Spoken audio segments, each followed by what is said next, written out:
Pokemon 151 releases in only 3 weeks, and it is shaping up to be a great set. There's a lot of interesting things going on within this set that I want to talk about. I'm not really one to make a top 10 video for cards that I've not really been able to play with.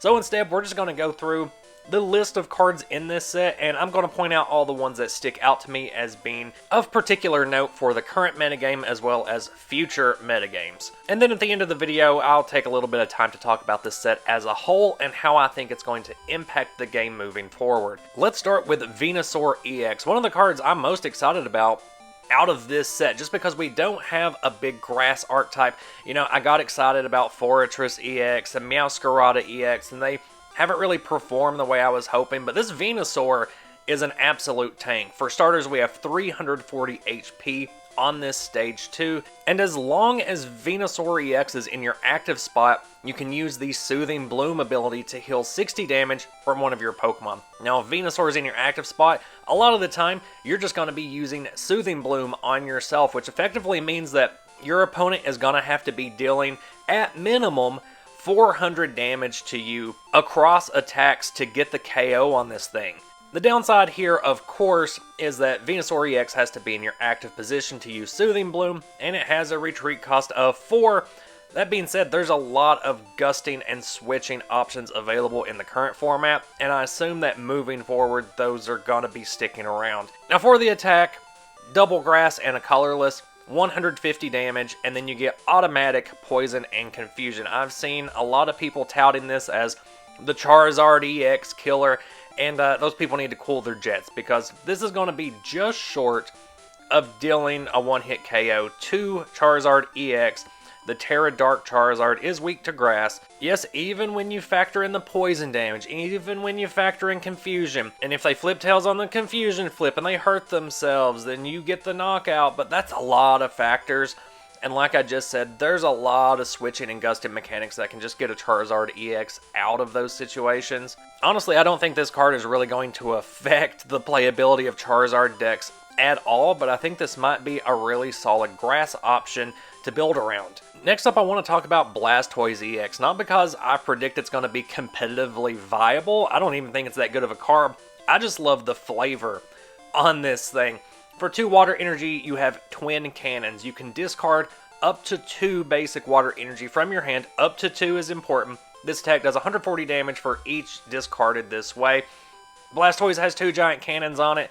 This gives you the option to deal either 140 damage or 280 damage. In the current metagame, those aren't great numbers to have on a Stage 2 EX Pokemon.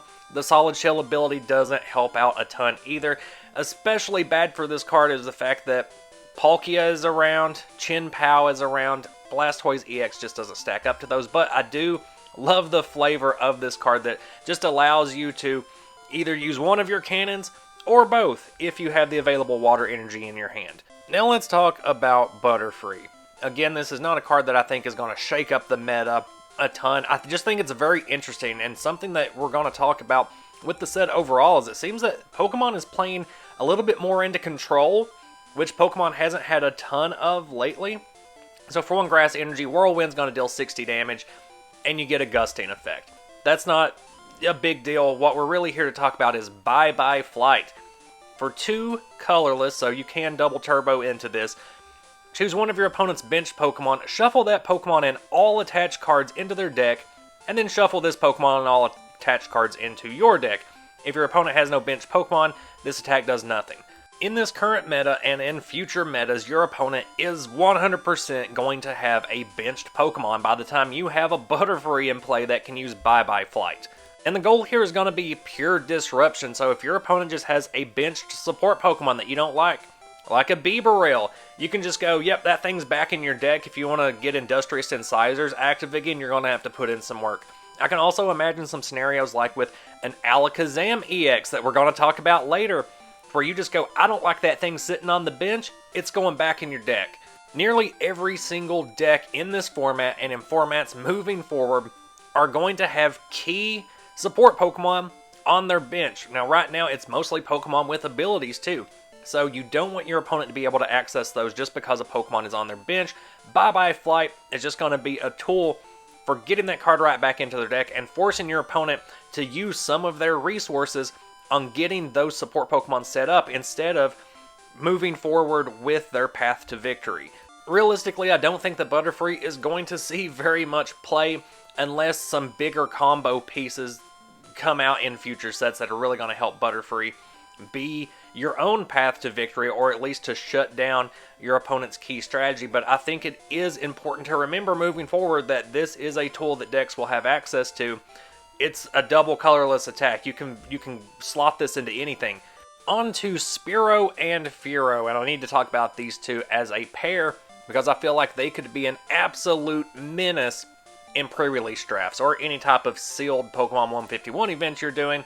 Spiro has the ability Evolutionary Advantage. If you go second, this Pokemon can evolve during your first turn, and then on that first turn, you can attach one energy to the Pharaoh you evolve into and use Beak Catch. Search your deck for up to 3 cards and put them into your hand. Any 3 cards. You just get the 3 best cards that you need for your setup and just put them in your hand. On your first turn, only if you go second. That's the real catch here. To get the full potential out of these cards, you have to be going second. Otherwise, you're losing out on a lot of the efficiency of these cards. But still, even if you're going first and you have the Spiro, you have the Pharaoh in hand, even going second, you're going to be able to evolve into Pharaoh, use that 1 energy from the prior turn to use Beak Catch, and you're still getting any 3 cards out of your deck that you want. Beyond that, Speed Dive dealing 50 damage for only 1 colorless energy. Still pretty decent in the current metagame. It's not game-breaking by any means at all, but I feel like Beak Catch can potentially be. As we make our way through the Pokedex, I gotta stop and talk about Arbok EX. I love this card. I don't think it's a spectacular card by any means, but I'm in love with it. I appreciate Arbok as a Pokemon. It's always been underappreciated in my opinion. But Arbok EX, I mainly just want to look at Menacing Fangs. 150 damage for 3 Darkness Energy. Your opponent discards 2 cards from their hand. Now, of course, this card is going to be helped out a ton by Dark Patch, and it could serve a similar role that Drapion V and Drapion V-Star have been filling, where it's just a Dark-type Pokemon that can deal a decent chunk of damage to hit Gardevoir and Mew for weakness. But the thing that keeps me coming back to this card is the fact that your opponent discards 2 cards from their hand. We don't have a whole lot of discard going on in Pokemon. I think Pokemon has purposefully steered away from discard. They even limit the amount of meal potential to just a few cards every rotation. In the current meta, hand game is very important. It's why cards like Marnie and Roxanne are so important. So forcing your opponent into a worse hand situation on top of doing damage seems like a pretty fun gimmick to me. Especially when paired with cards like that Butterfree we talked about just a minute ago, where you're going, yep, I don't like that Pokemon you have on the field, it's going back into your deck. Oh, and then I'm going to attack you with this Arbok EX, and you have to discard 2 cards from your hand. That way, you're minimized on the available tools you have to actually get that Pokemon back in play. Sorry. Yeah, you can go ahead and toss down the comments. Yeah, Professor's research exists. All kinds of other draw power exists that makes this not as useful as I'm making it out to be. If they have a Beebrel on the bench, or they have one of the new Dodrio that's coming out in this set on the bench, then forcing them to discard isn't all that powerful. But if this thing can get a consistent partner that allows you to exert this type of discard or even just general control, I think this card has some playability. Speaking of fun poison types, let's talk about Nido Queen and Nido King. Not going to spend a lot of time here because this is not going to be a major archetype, but you can get 200 damage off for 0 energy if you get the right setup here. Just another fun, gimmicky deck to play on live. Clefable is a Pokemon that I see a lot of hype for that I'm just not understanding outside of sealed formats. We got a stage 1 Pokemon here. For 1 Psychic, follow me, switch one of your opponent's bench Pokemon to the active spot. Okay, that one's understandable. Gusting effects are always useful. For 3 Psychic Energy, additional Moon, 50 damage, and if that 50 damage knocks out your opponent's active Pokemon, you get to take 1 more prize card. That is a lot of energy to invest into 50 damage. When you look at the HP of all the Pokemon in the metagame, you are gonna have to configure some very specific scenarios where 50 damage is gonna get you the KO. If someone wants to explain the hype around this card to me in the comment section, feel free. I would love to understand more. But most of what I'm seeing is, oh, it's already slotted into decks in Japan. They already have the set. Clefable's going into decks. Yeah, you remember when Scarlet and Violet came out and everyone was building Oink-alone decks and going, oh yeah, Big Pig, it's going to be the next big thing. That's how I feel about this Clefable. For those of you that have been watching the channel for a while, you probably anticipated that I would be very excited about Wigglytuff EX.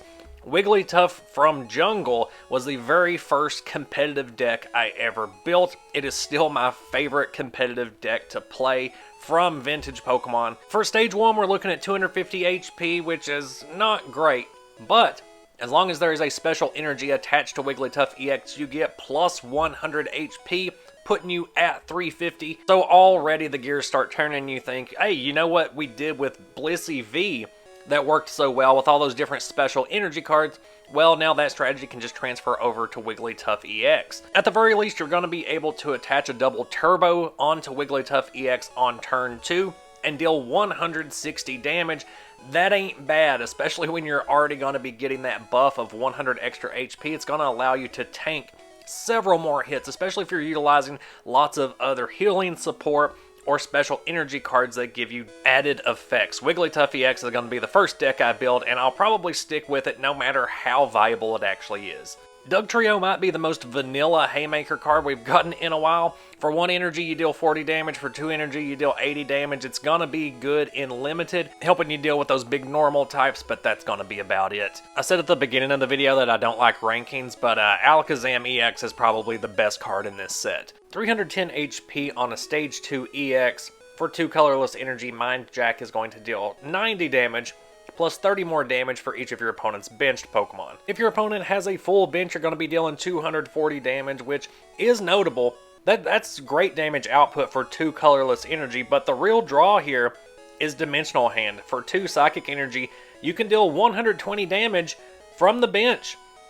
You can use Dimensional Hand from the bench. So even if your opponent gusts out a Pokemon to try to stall you for a turn, if you have Alakazam on your bench, you can just be like, yeah, I don't care that there's a Curlia in the active position that has no energy attached to it. I'm just going to use Dimensional Hand from the bench, and I'm still going to hit you for 120, which is a decent chunk. Someone at the Pokemon Company really likes Psychic types right now. Giving those decks an option to play around gusting effects is huge. Even when this thing is in the active position, it's still pretty scary. If you look at gameplay between top decks in the metagame, they generally have a lot of Pokemon on the bench. Just having this card in play makes every single instance of an escape rope or a boss's orders that you play on top of this even scarier, just because your opponent's really going to have to think, what Pokemon do I optimally want to put in the active position to take this Dimensional Hand? Or, you know, is my opponent just going to get Alakazam EX into the active position and knock out whatever I put into play that way? The mind games are going to be incredible, which is extremely flavorful for an Alakazam card.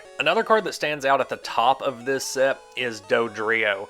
It's a Stage 1 with 100 HP. With the ability Rampage Draw, you put a damage counter on Dodrio and you draw a card. Very simple. You can only do this once per turn, but it is stackable if you have multiple Dodrio in play. The draw power is not as good as Industrious Incisors, but once that Bibarel rotates, this Dodrio might be the best next option. But draw power isn't all it has going for it, because Rampage Draw synergizes with Dodrio's attack. For 1 colorless energy, Raging Beaks, 10 damage plus 30 more damage for each damage counter on this Pokemon. So the more you use Rampage Draw to draw cards, the more powerful its attack is going to be. So versatility wise, it's already better than Bibarel. For a lot of archetypes, this isn't going to be an instant slot, but I think for a lot of decks in the meta, this is going to be an easy 2-2 of. When the 151 Onyx was first revealed, I dedicated an entire video to how stupidly powerful this card could be if you built a jank deck around it. So I'm just going to link that video up in the top corner here if you want to know more. Long story short, 380 damage for 2 colorless energy. For this one, we'll just knock out both Pokemon at once, since the talking points for both are gonna be the combo that they create together. When you evolve your Drowsy into Hypno, its ability activates and your opponent's active is automatically asleep. Jinx EX has an attack for 1 water and 2 colorless. If your opponent's active Pokemon is asleep, it is now knocked out. Thanks to Double Turbo, this is a combo you can get off on turn 2, and it's especially nice if you're knocking out one of your opponent's VEX or V-Star VMAX Pokemon, but it's not going to be a very consistent combo. You're not going to be able to get all the pieces that early in the game all the time, and there's only so many times you can evolve a Drowsy into a Hypno. Similarly, Weezing has the ability Explode Together, where you just look your opponent in the eye and say, "You sure about that?"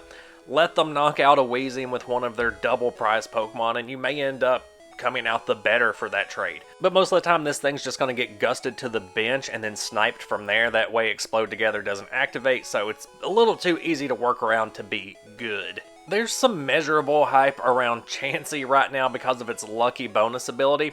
If you took this Pokemon as a face-down prize card and your bench isn't full, before you put it into your hand, you can put it on your bench and flip a coin. If heads, take 1 more prize card.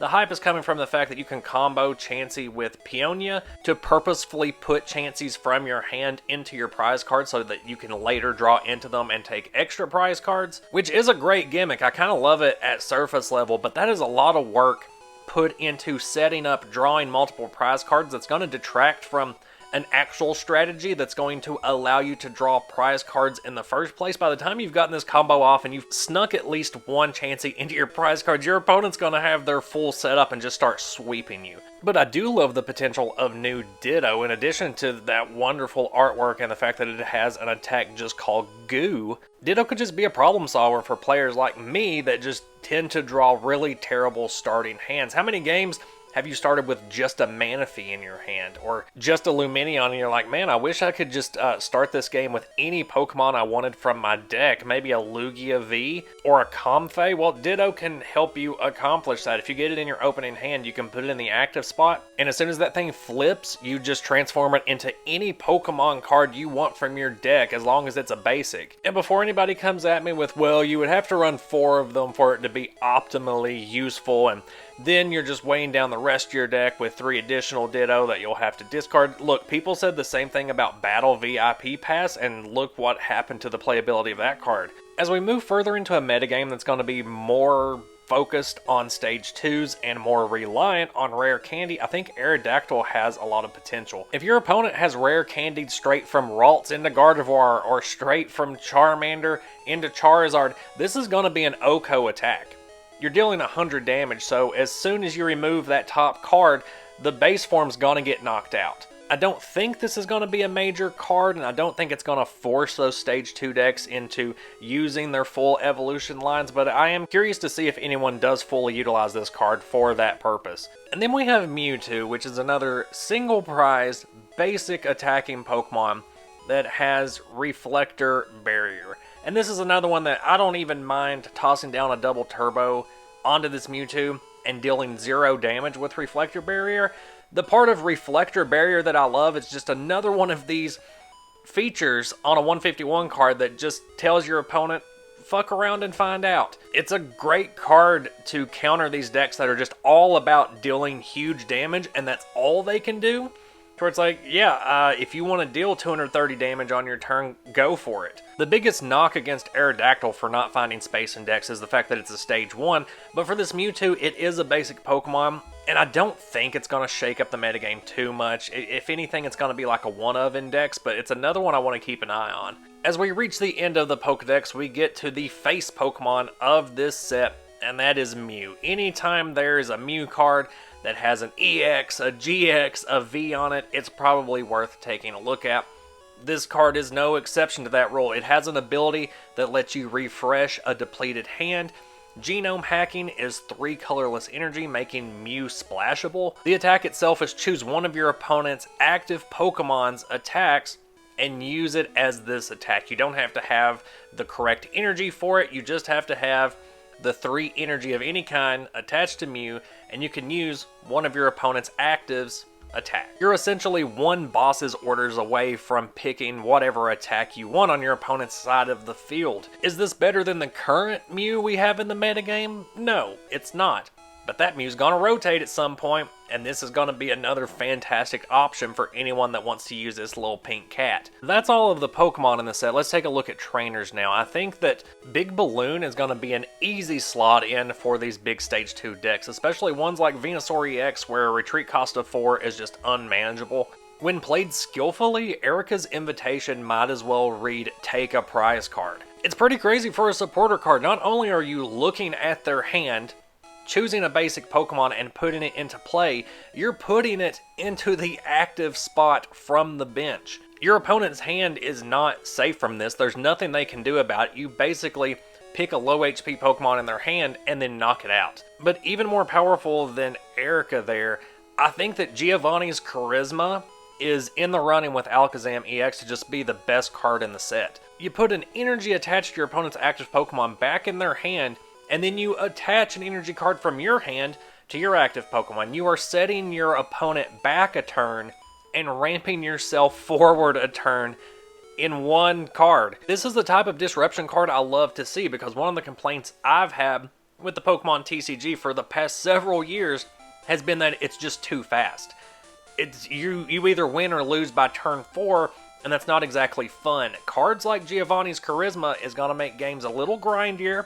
It's going to give you some turns to actually play some things out and do cooler stuff. This is just an automatic staple card like Boss's Orders, I think. Because it also makes me think of scenarios where, say I'm playing Arbok EX and my opponent knows that I'm going to make them discard, so they just play their hand down to 0.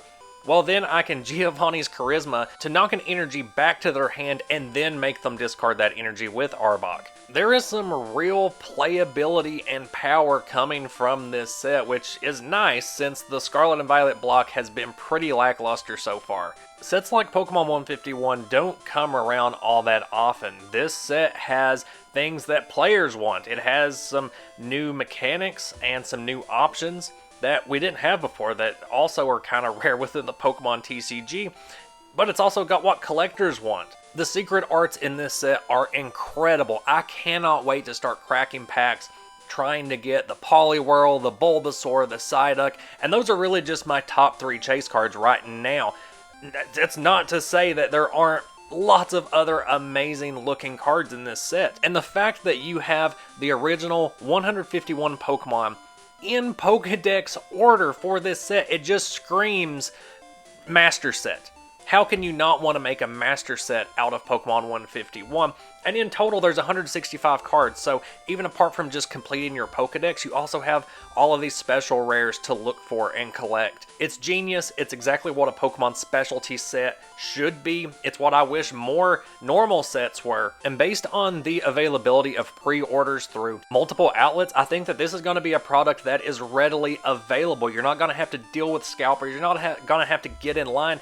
I think you can just show up to an LGS and buy this product off the shelf. The Pokemon Company has been great at correcting the market here recently now that they own the printers and they can print to demand. This is a set that they know people are going to want a lot of, and so they're just going to print a lot of it. But those are my thoughts on the individual cards in the set as well as the set overall. I would love to hear what you guys have to think about the cards revealed for Pokemon 151. Let me know your favorites down in the comments. Let me know if I overlooked any cards that have some potential. If you like what I'm doing here and you want to see more Pokemon content, both modern and vintage, make sure you check out my channel. Social media links are in the description. I'll see you next video.